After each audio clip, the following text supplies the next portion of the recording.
Assalamualaikum warahmatullahi wabarakatuh. Alhamdulillahirrabbilalamin. Sama-sama kita panjatkan kehadiran Allah dan selawat beserta salam kepada bimbingan kita Nabi Muhammad SAW.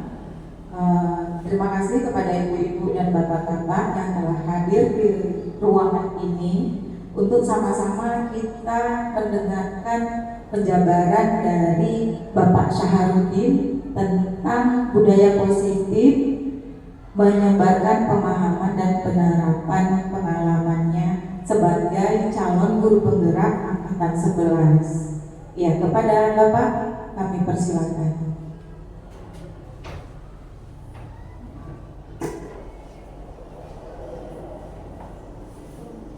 Assalamualaikum warahmatullahi wabarakatuh. Terima kasih pada rekan-rekan saya semuanya. Pada kesempatan hari ini saya akan menjabarkan masalah budaya positif, penyebaran pemahaman dan penerapan pengalaman sebagai calon guru penggerak angkatan 11. Dalam kesempatan ini saya akan memaparkan bagaimana budaya positif itu kita terapkan di sekolah kita. Baik, untuk slide pertama,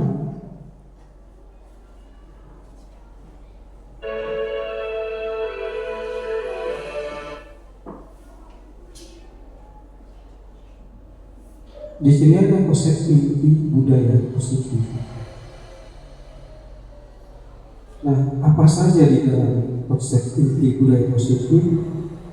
Yang pertama itu perubahan paradigma belajar.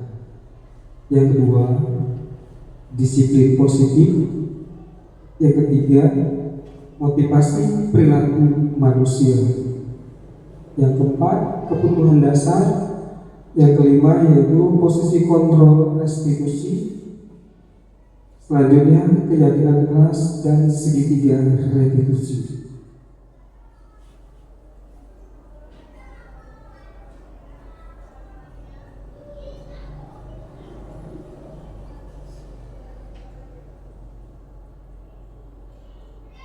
Berikutnya di sini ada perubahan paradigma belajar yang kita lihat dari profil pelajar Pancasila. Perubahan paradigma belajar yaitu pembelajaran paradigma baru merupakan pembelajaran yang dirancang berdasarkan prinsip pembelajaran berdiferensiasi sehingga para peserta didik belajar sesuai dengan kebutuhannya sesuai dengan profil Pancasila.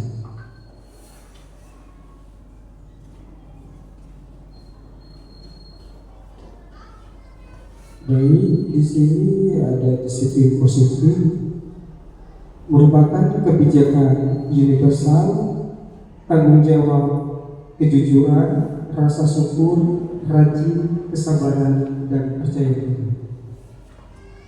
Disiplin positif merupakan salah satu cara penerapan disiplin yang bertujuan untuk menumbuhkan kesadaran serta memberdayakan peserta didik tanpa imbalan penghargaan atau reward, ancaman atau hukuman. Sebagai pendidik, tujuan kita adalah menciptakan peserta didik yang memiliki disiplin diri sehingga mereka mengacu kepada nilai-nilai kebajikan universal. Berikutnya,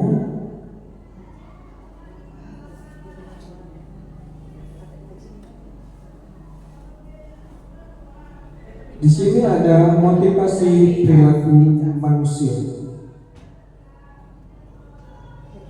Motivasi intrinsik yaitu untuk menjadi orang yang mereka inginkan dan menghargai diri sendiri sehingga nilai-nilai mereka percayai.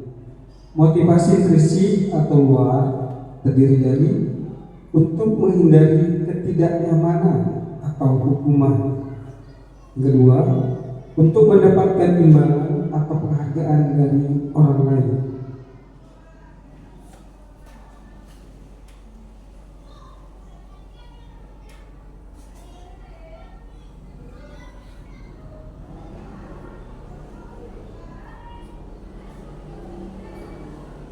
kemudian ada hukuman, yaitu tindakan atau perencana tiba-tiba murid tidak tahu apa yang akan terjadi atau tidak dilibatkan bersifat satu arah berupa hukuman fisik atau psikis.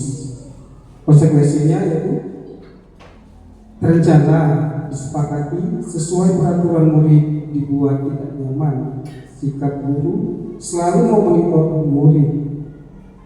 Dalam bentuk restitusinya, proses penciptaan kondisi bagi murid untuk memperbaiki kesalahan. Proses kolaboratif yang mengajarkan murid untuk mencari solusi sendiri.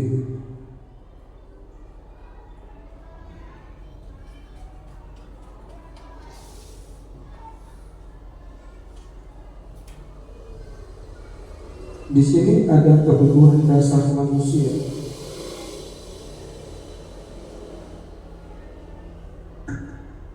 Kebutuhan dasar manusia merupakan segala sesuatu yang kita lakukan untuk mendapatkan apa yang kita inginkan. Seluruh tindakan kita memiliki tujuan tertentu agar memenuhi kebutuhan dasar kita.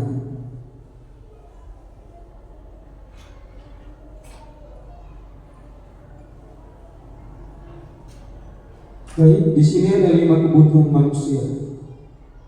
Yang pertama yaitu pasti bertahan hidup, seperti makanan, pakaian, tempat tinggal, keamanan, dan kesehatan.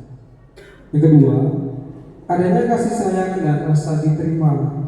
Rasa terima di pendidikan, berbagi, kerjasama, menjadi bagian dari kelompok. Sedangkan yang ketiga yaitu penguasaan, seperti harga diri, keinginan untuk dianggap memimpin, berprestasi, diakui, dan didengar. Kemudian yang keempat yaitu kebebasan. Di sini maksudnya mandiri, memiliki pilihan, mencoba hal baru, mampu mengendalikan arah diri. Yang terakhir yaitu kesenangan. Kesenangan di sini maksudnya bermain, humor, antusiasme, dan tertawa.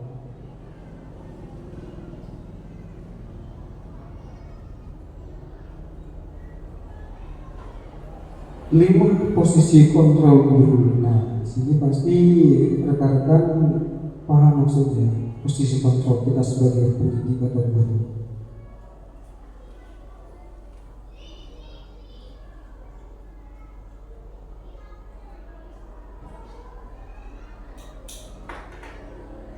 Yang pertama adalah penghukum.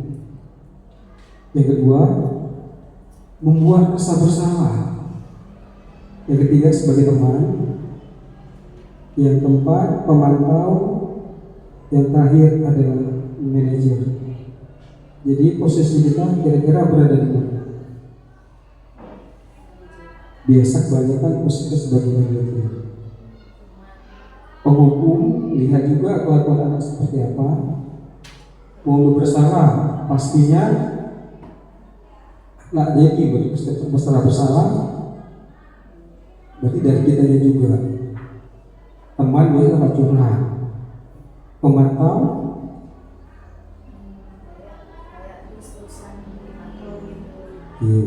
kalau bagian terus terang kita sebagai manajer, sebagai leadernya di situ ya.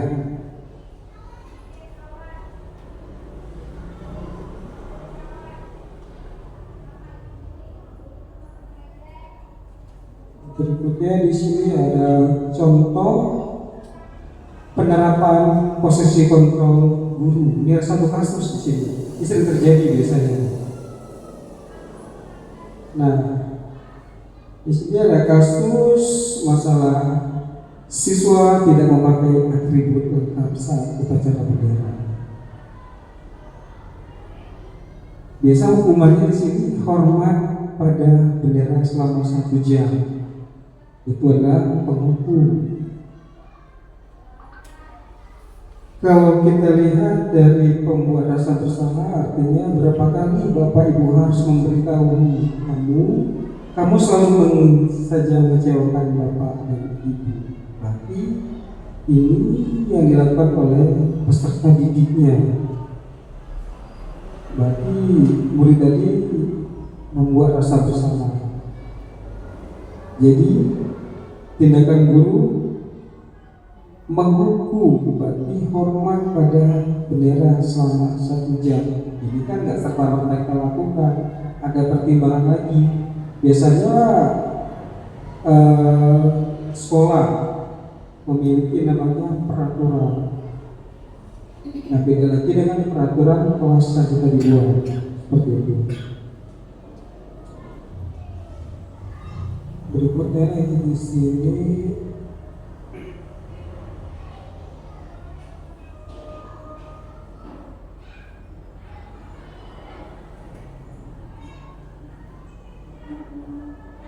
Nah, di sini guru bertindak sebagai teman, apa yang harus dilakukan oleh guru tersebut?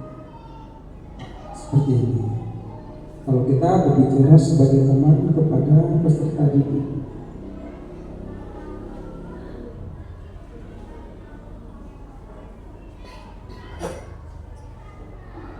berarti di sini guru sebagai teman artinya guru memberikan motivasi kembali pada siswa tadi. Ayo dong ikuti aturan sekolah, tolong bantu bapak dan ibu ya sekali ini. Ya sudah, tidak apa-apa. Lain kali jangan sampai berbuat seperti ini lagi. Seperti itu. Ini bahasa yang kita sampaikan kepada murid. Jadi ini tidak ada penghakiman. Kalau kita sebagai pemantau, ada baiknya kita berbicara kepada siswa seperti ini. Kamu sudah melanggar peraturan sekolah. Kamu tahu konsekuensinya setelah upacara. Kamu beli atributnya ke koperasi dan jangan diulangi kembali. Artinya di sini kita tidak memberikan hukuman. Jadi kita harus berdialog dulu. Artinya Senin depan harus sudah lengkap atributnya. Kalau tidak mau dihukum seperti itu. Berikutnya,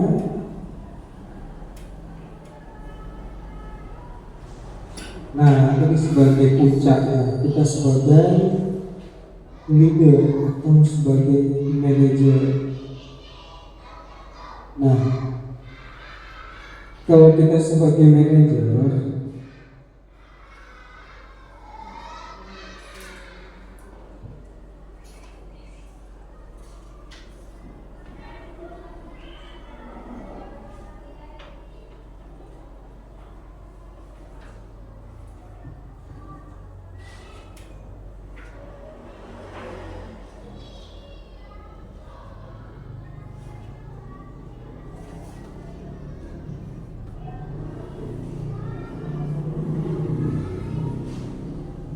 nah, kalau kita bertindak sebagai manajer, ada baiknya kita melakukan suatu tindakan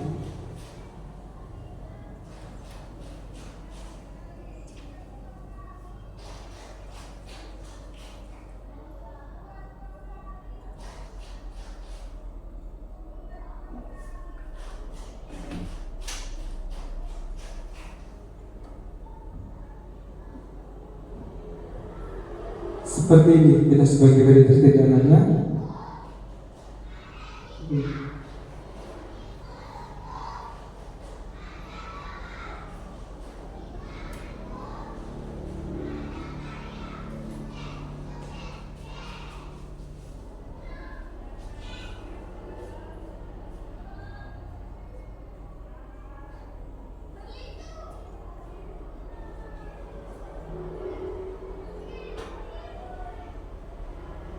Oke, yang harus kita lakukan adalah apakah kamu tahu kesalahan? Kira-kira bagaimana kamu perbaiki kesalahan? Jika ada mengulangi kesalahan yang sama, kemudian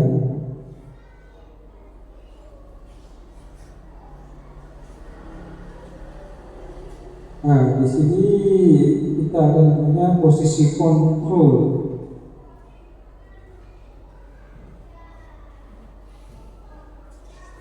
Posisi kontrol apakah aku di sini? Berarti ini sudah sebagai pendidik. Saya kecewa sekali dengan kamu. Ini maksudnya gimana?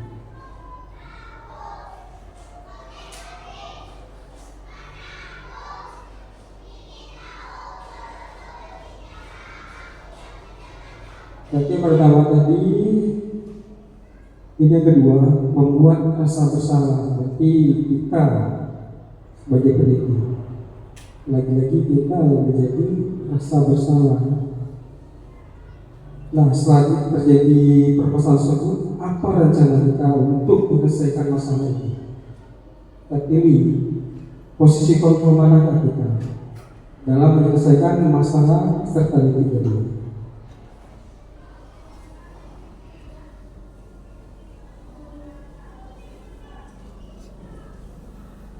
Nah, kita sebagai manajer dalam hal ini.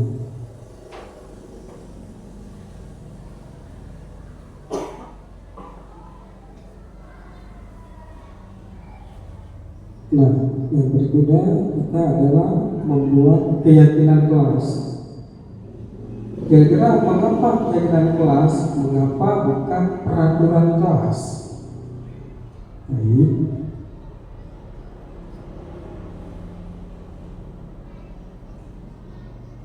Nah, di sini ada namanya pembentukan keyakinan di kelas. Itu ada beberapa yang suka perhatikan, diantaranya yaitu bersifat abstrak atau ringan, berupaya pernyataan universal dibuat dalam pernyataan positif, sedikit saja agar mudah diingat sesuai dengan kondisi kelas dan sekolah, sehingga mudah diterapkan.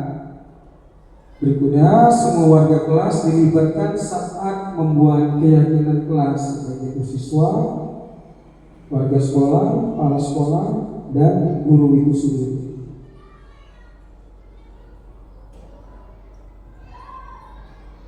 Nah, kita mengacu ke segitiga restitusi.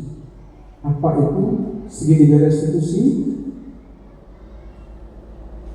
Nah, segitiga restitusi merupakan suatu proses dialog yang dijalankan oleh guru agar dapat menghasilkan murid yang mandiri dan bertanggung jawab.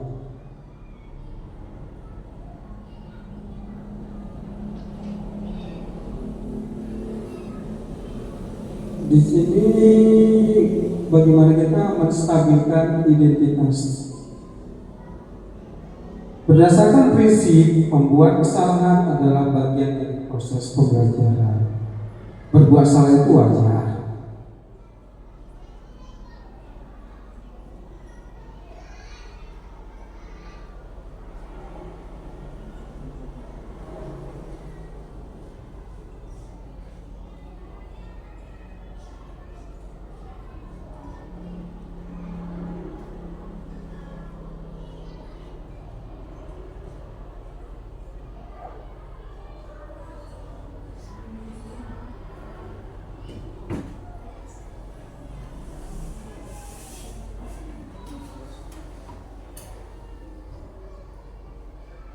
Oke.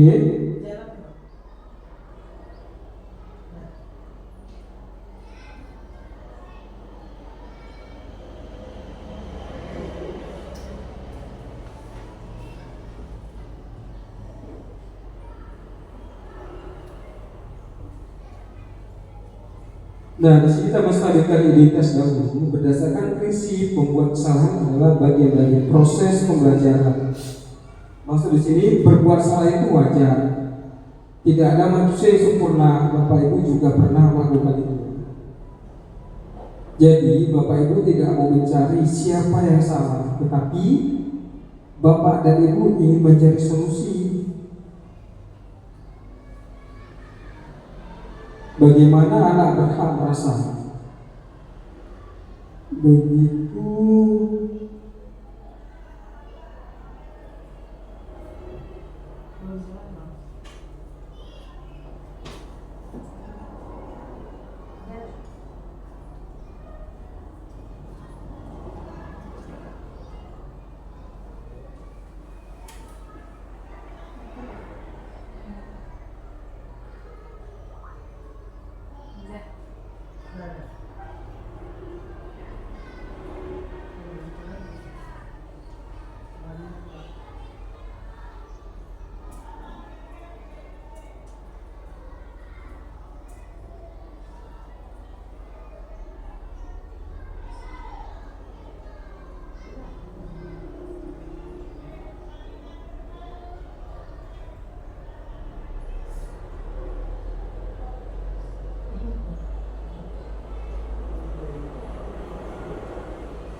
Oke, baik, saya ulangi kembali.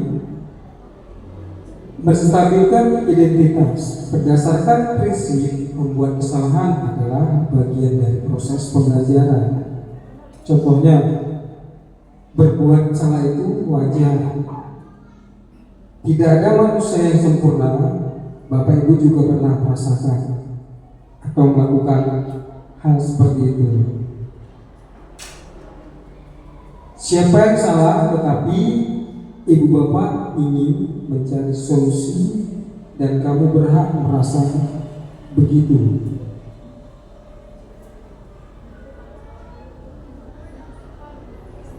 Nah, di sini kita lihat adanya validasi tindakan yang salah.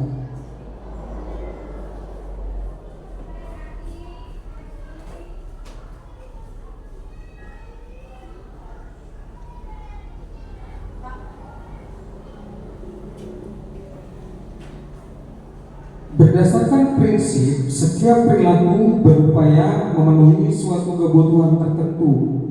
Nah, di sini maksudnya kamu pasti punya alasan mengapa melakukan hal itu. Padahal kamu bisa melakukan yang lebih buruk dari ini.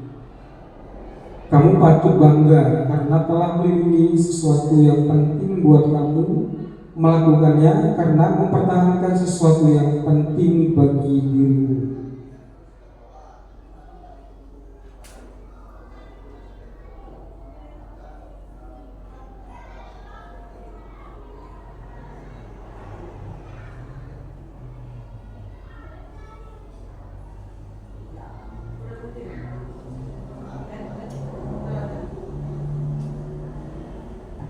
Nah, di sini kita menanyakan keyakinan kelas berdasarkan prinsip teori kontrol bahwa pada dasarnya kita termotivasi secara intrinsik, berarti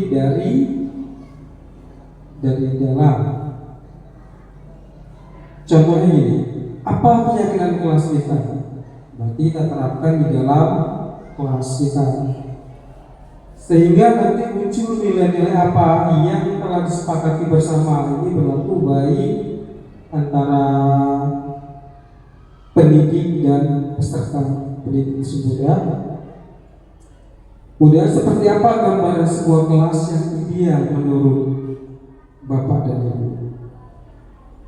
Kemudian kamu ingin menjadi orang seperti apa? Ini harus dijelaskan kembali kepada peserta didik tadi. Berikutnya,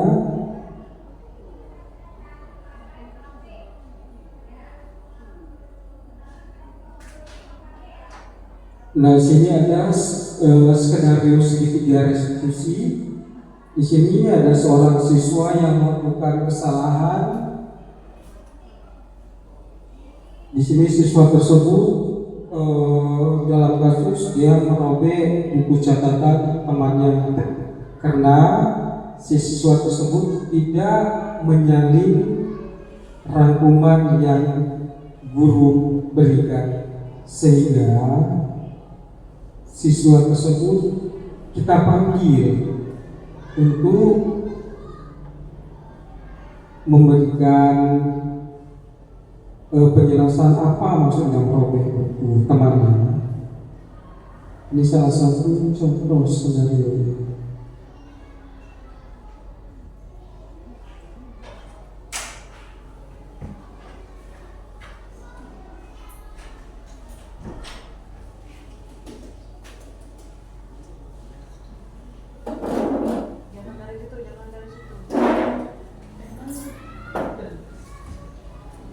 Nah, demikianlah pemaparan saya tentang budaya positif.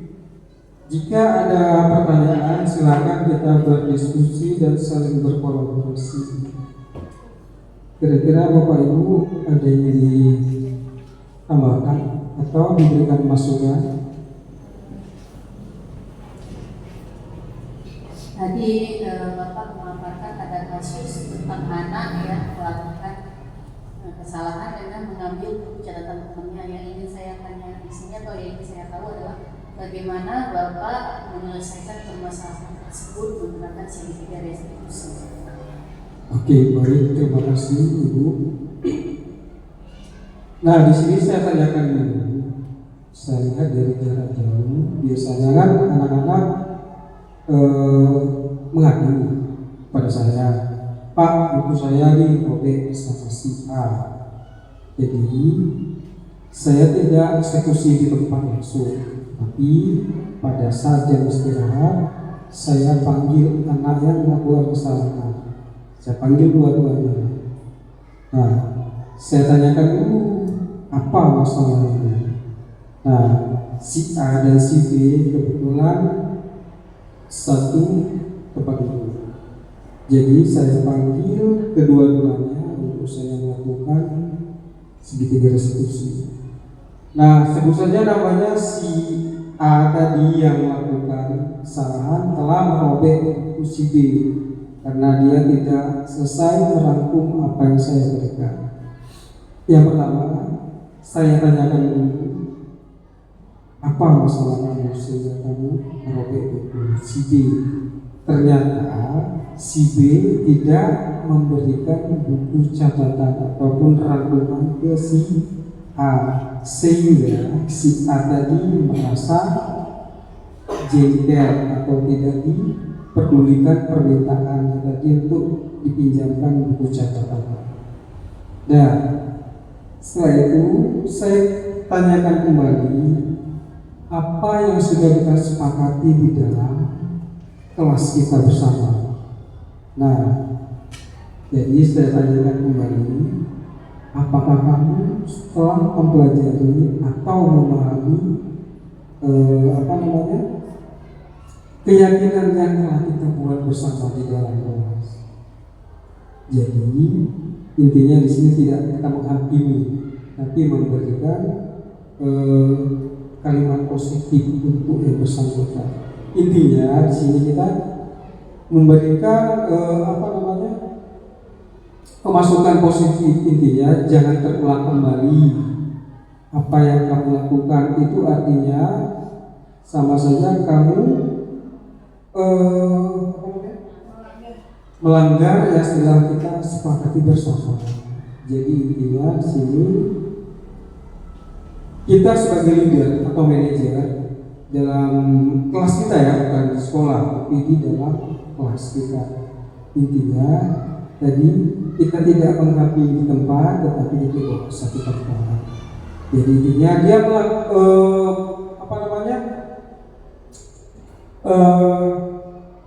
mengakui kesalahannya apa yang lagi dibuat. Jadi dia minta maaf dan menyadari kembali harus memperhatikan keyakinan yang kita buat di dalam kelas seperti itu. Terima kasih Pak atas jawabannya. Yang lainnya ada lagi masukan untuk saya?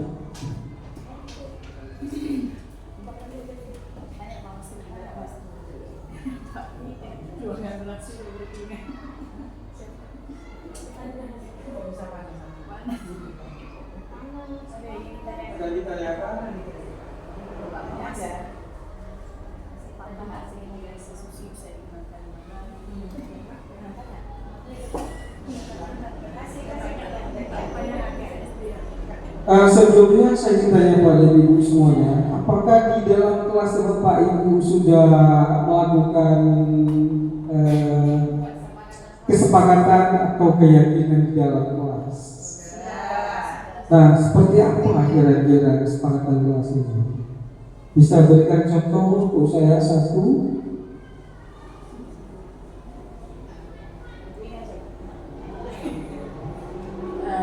Kebetulan saya pribadi sudah membuat keyakinan kelas di dalam kelas ya. Keyakinan kelas itu kami buat berdasarkan hasil kesepakatan bersama antara saya dengan peserta didik. Jadi keyakinan kelas yang ada di kelas saya itu bukan dari saya, tapi dari mereka untuk mereka. Nah contohnya nih, contoh yang pertama kita saling menghargai di dalam kelas. Jadi entah itu teman, entah itu guru, antara guru dan murid, murid dan guru. Kita sepakat untuk saling menghormati. Artinya contohnya ya, saat guru berbicara tidak ada peserta didik yang berbicara di belakang, karena itu adalah salah satu contoh atau sikap yang menunjukkan kita menghormati orang lain gitu Pak. Kira-kira ada nggak untuk dihukum? Bisa misalnya dia melanggar aturan kelas kita? Tidak pernah ya ibu-ibu ya, kita tidak pernah menghukum. Yang namanya anak-anak pastinya ada saja tingkah lakunya atau permasalahan yang dibuat, tapi sejauh ini tidak pernah menghukum peserta didik. Artinya kita ya kurang lebih seperti Bapak sampaikan tadi, kita tanyakan dulu permasalahannya apa, kita sadarkan lagi dia atas sikapnya, kita ingatkan kembali terhadap keyakinan yang sudah disepakati. Yang lainnya masukan selain dari itu kira-kira seandainya ini ada kejadian yang fatal, kejadian fatal yang sudah kita sepakati dia terus-terusan melanggar, solusi apa harus kita lakukan? Kita libatkan segitiga restitusi. Kita sini posisi kita sebagai manajer dalam kelas. Misalnya terus-terusan dia dan dia lagi yang melakukan tindakan. Kita sebagai leader atau manajer, apa harus kita lakukan kepada tersebut? Kalau kesepakatan itu kan berlaku di dalam kelas ya, tapi apabila sikapnya sudah di luar batasan itu, maka kan ada peraturan di sekolah. Berarti kita sudah mengambil tindakan sesuai peraturan yang berlaku di sekolah. Ya intinya kita melibatkan dari kepala sekolah, guru, tenaga pendidik, teknik dan warga sekolah itu sendiri. Juga melibatkan wali dan komite penting, karena sebagai wali ya seperti itu. Jadi intinya jangan sampai terulang kembali hal-hal yang tidak kita inginkan baik di kelas maupun di lingkungan satuan pendidikan kita. Nah, Bapak Ibu, ada lagi sebagai masukan untuk saya di sini?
Sambil makan itu.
Masih modul 1, ada sudah 3, satu dan 3 tuh.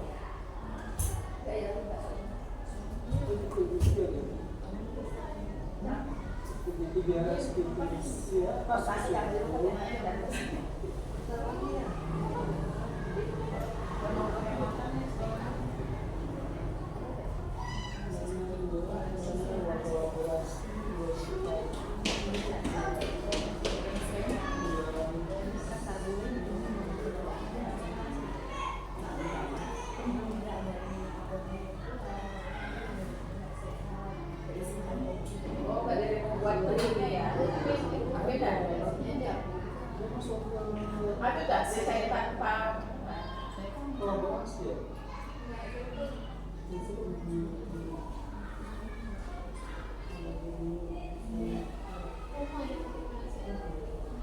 Jadi bos kompor. enggak, dia nggak lupa. Kan. Lihat ya.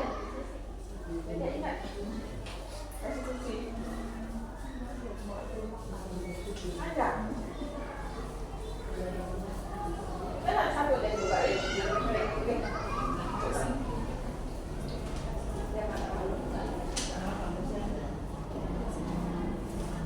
Macet tuh.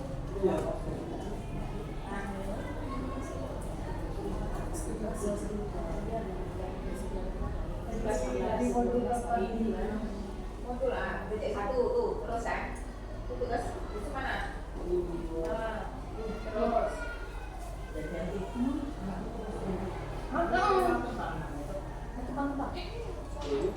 Ada ABK, ada siapa? Itu hasilnya ini. Hasilnya kan siapa? Itu hasilnya apa ya? Tugas kumpulnya. Kumpulnya gimana hasilnya ya? Kampung buat aku main, tapi orang yang buat apa? Udah DP nggak buat. Kalau bikin aja. Wah, ini situasinya nggak pegang.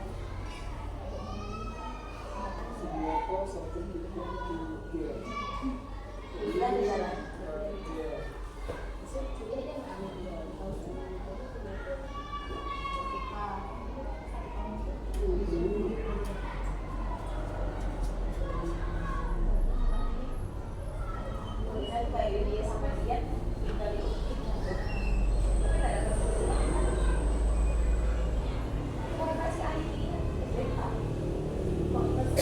Nah, pada Bapak Ibu silakan mati dulu ya. Orientasi dulu ya.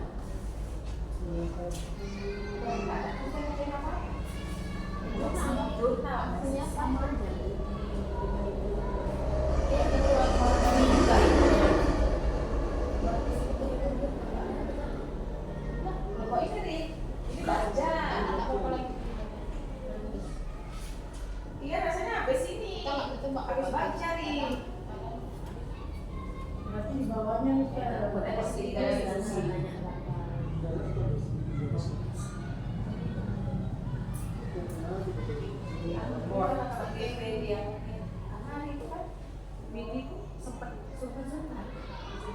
Dia cuma nonton itu cuma untuk persepsi kan sama juga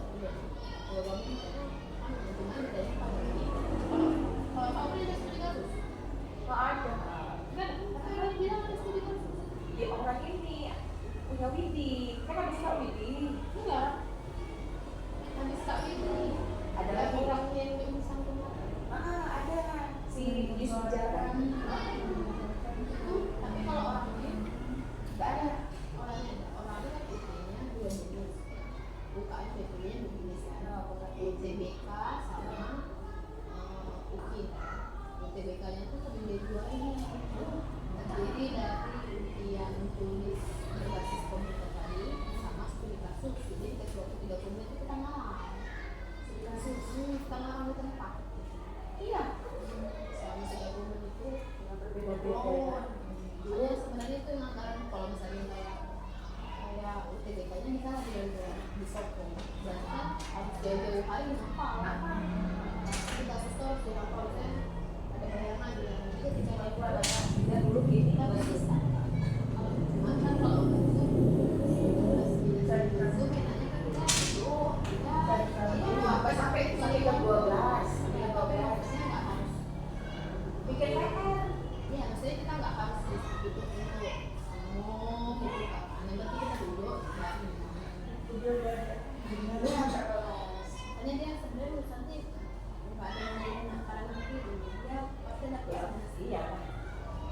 Waktu itu yang paling susah rasanya kayak gitu.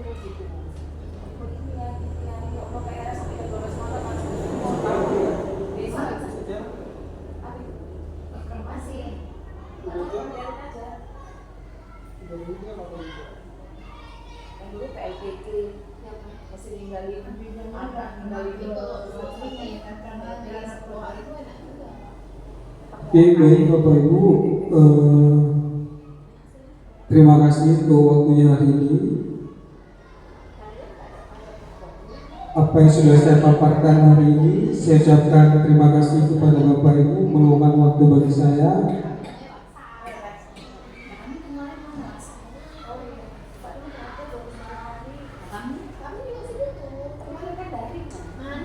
Saya akhiri aja Bapak Ibu untuk hari ini.